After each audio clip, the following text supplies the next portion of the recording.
In this episode of Wisdom on Fire, we're going to complete the story of Bob, as well as our series on how Christian is your organization.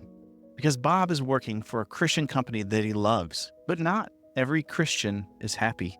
It just turns out it's not a utopia after all. Hi, I'm Dr. J, and I help Christian leaders overcome the darkness of meaningless work with the flame of Christian wisdom. Let's go. So the story continues with Bob. Here he's taken a job. In this case, it's at Higher Purpose Lawn Care. After thinking and praying, he found the place that was led by Christians, and although it's a Christian workplace, the place that he wants, it's not necessarily Christian work in the typical sense. The owners are ethical, they pay a competitive wage, they provide insurance, and they offer performance-based profit sharing, which is virtually untapped. What more could somebody want? The more profit that Bill and the team create for the company, the more they get paid.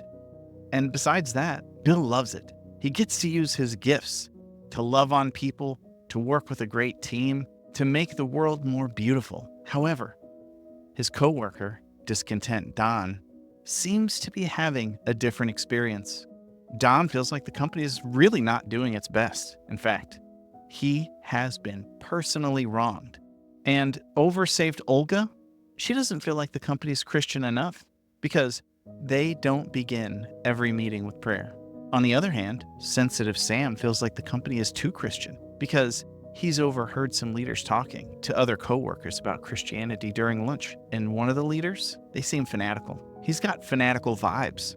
The moral of the story, we could continue to make up a scenario like this, but many Christians that I've talked to, and in my own experience, I find it to be true too, that you just got to do your best to be a leader and to lead your team and hold lightly the criticisms that you receive because you may or may not be able to learn from them.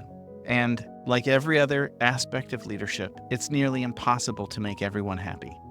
When I'm struggling with the desire to make everyone happy, especially when I think I might upset some people that honestly I just want them to like me, or maybe I want them to like our organization, then I remember Jesus' example, that he lived perfectly. He was the model leader, and he brought people together, and he got crucified for it. Plus, he had a defector as a direct report. At the close of this series, it's good to remember how Christian you make your company. However Christian it is, it'll still be imperfect. And the leaders will still need to trust Jesus Christ for his power and presence every day. So if you got any value from this, subscribe and get notified of the next episode. Let's fan the flame of Christian wisdom until next time.